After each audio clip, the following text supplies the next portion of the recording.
Today, I am going to explain a Hong Kong Chinese culinary drama film called Cook Up a Storm. Spoilers ahead, watch out, and take care.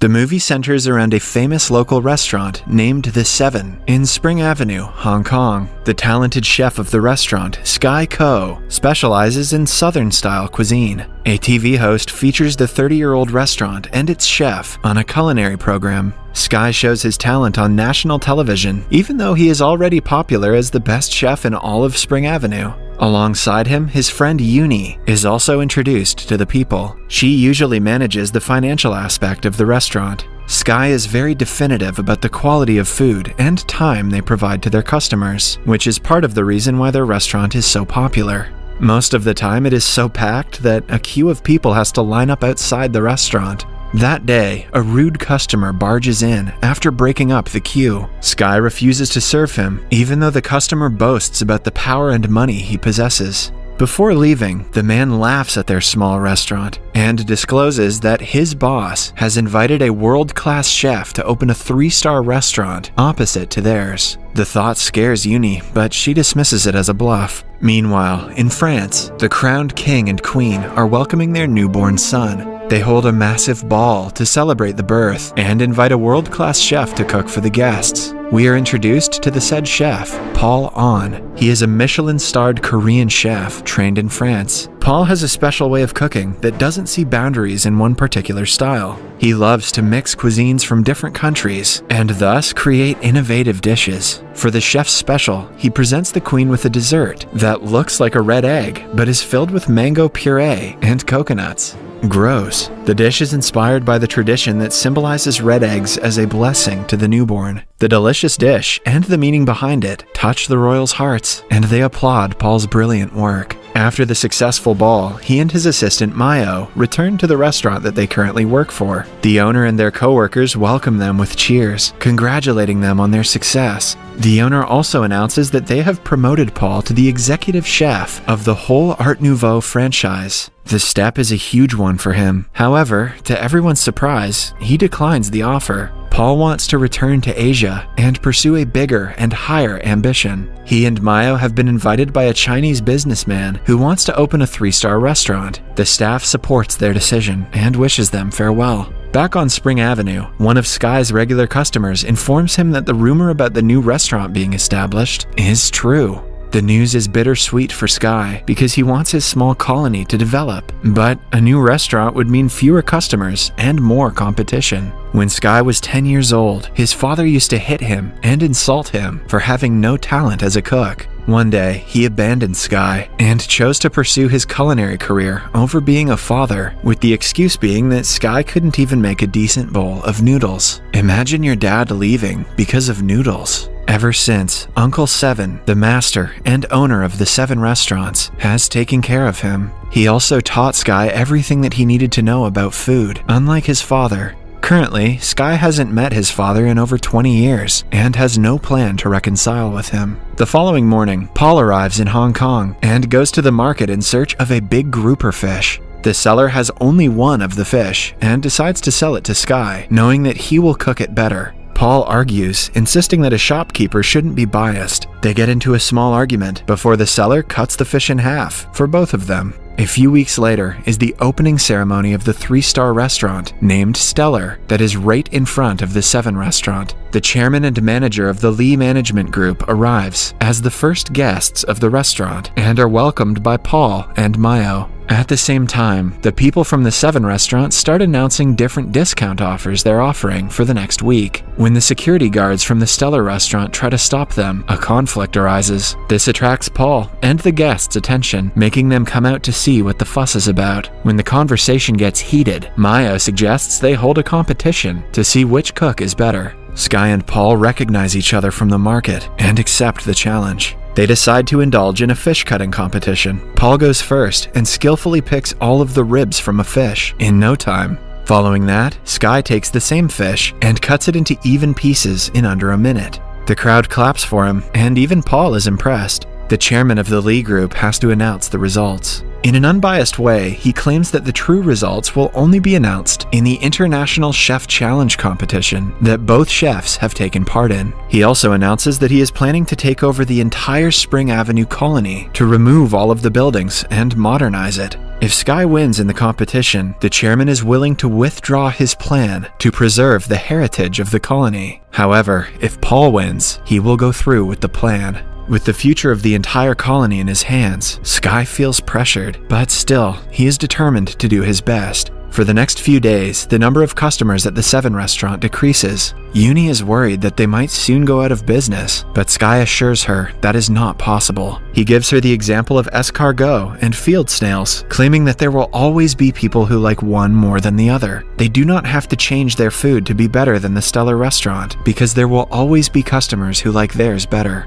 The following day, Sky is met with disappointment when he goes to the market and finds out that the Stellar restaurant has bought all the good fish. The day is frustrating for the workers in the Seven restaurant until they find out that Sky has been selected for the culinary competition. He will soon go against Paul to be selected for the semifinals. But then, it is also announced that the victor will have to go against the two-time winner of the competition, Mountain Co. Sky is shocked to see that his father has achieved the success he wanted to. He is now even more determined to reach the finals and compete against him. That night, Seven returns home from his trip and calls Sky to a pub. Excited to meet him after so long, Sky runs to the location but finds his father with Uncle Seven. Mountain bluntly says that he still doesn't believe in Sky and doesn't regret leaving him for his career. The words are the most hurtful thing Sky has ever heard, but he hides his pain with anger. He promises to win the competition and prove that being a good cook doesn't require being a bad person like Mountain is.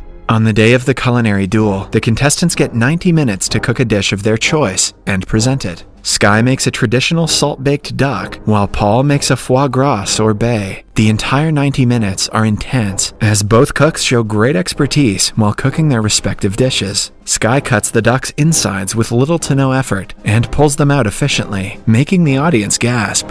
In the end, he bakes the duck in salt and breaks the additional layer to reveal a well-cooked duck with vegetable stuffings. The judges try it and seem to be more impressed by Sky's duck than Paul's sorbet. When it is time to vote, Paul receives 3 9s and a whopping 10 out of 10, scoring a total of 37 points. Right after, Sky receives 2 10s from the first 2 judges. The third judge gives him a 9, but the last judge only gives him an 8. Because both chefs have tied in points, the head judge makes the executive decision to make Paul the winner, because his dish presentation was superior to Sky's bland plating. Although Paul's victory should have solidified his abilities as a cook, things did not go as expected. While celebrating their victory, the manager informs Paul that he wants to replace him with Mayo to compete in the finals. According to him, a woman is more appealing in the media than a man. When Paul tries to defend his position as head chef, Mayo exposes that he has difficulty tasting certain flavors like saltiness.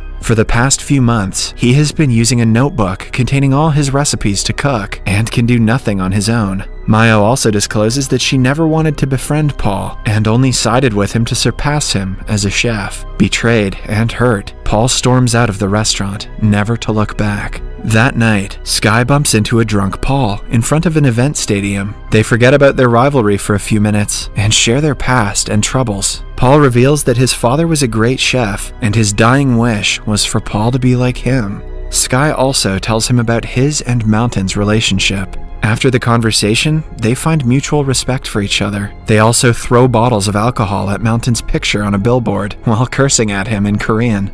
Paul doesn't want to give up on the competition yet. Since he cannot take part as a representative of the Stellar restaurant, he decides to participate as an individual chef. After debunking the rule book, he even asks Sky to join him for the semifinals. At the same time, the manager of Stellar is at the Seven restaurant, urging Uncle Seven to sign away his restaurant to the Lee Group. Right then, Paul and Sky appear and announce their partnership. Paul also reminds the manager that as the winner of the competition, he is eligible to compete at the championship. For the next few weeks, Sky and Paul work and train together. They try each other's styles of cooking and reach a common ground of modernization of traditional cuisine. The semifinal of the culinary competition takes place at the Studio City Casino in Macau. The one to win the round will have to face the current god of cookery, Mountain Co. The competition starts, and Sky and Paul use both their culinary strengths to compete against 4 other great chefs from different parts of the world. Somehow, the Lee group has also made Mayo take part in the competition. She cooks extra carefully to prove that she is better than Paul. She makes an oyster dish with frozen foam that the judges compliment initially, but on being served, they seem to find it mediocre.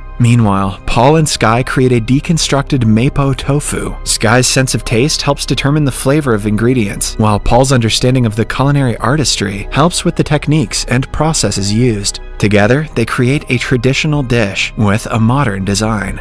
The judges compliment the dish in detail, thoroughly impressed by it. In the end, they win the competition and reach the finale. As everyone cheers, Paul looks at Mayo, who stands with her head low, ashamed that she betrayed him and couldn't prove herself. For the final round, only one of the chefs can compete against Mountain. Paul thinks that because of his lack of taste, he is ineligible to participate. He knows that Sky's desire to beat Mountain is a very personal one, hence he suggests Sky face Mountain in the finals. The following day, Sky stands face to face with his father. The competition asks them to cook anything they want in an hour. The father and son do not share words before the competition starts. Mountain immediately begins to cook, but Sky is distracted by his thoughts. He remembers how Mountain abandoned him and how much the people in the neighborhood mean to him. The thoughts overwhelm Sky and he can hardly focus. To get him to come back to his senses, Mountain splashes water at his son's face. The action brings Sky back and he immediately starts making dough. By the end of the hour, Mountain makes an aesthetic sugar display of molten lava with a flower on top. In contrast, Sky's dish is a bit more simple, but personal. He makes noodles, like the noodles that Mountain made years ago, before abandoning his son. The judges try Mountain's dish and are impressed by it. However, Sky never hands his dish to them. Instead, he gives the bowl of noodles to Mountain. Mountain eats it and is moved as he remembers what the noodles represent. At last, he has no choice but to acknowledge his son's brilliance in culinary art. The winner of the competition is unclear, but the judges never got to taste the food. In the following scene, we see a crowd has gathered outside the 7 restaurant to celebrate the Chinese New Year. They enjoy a meal cooked by Sky and Paul together as a family.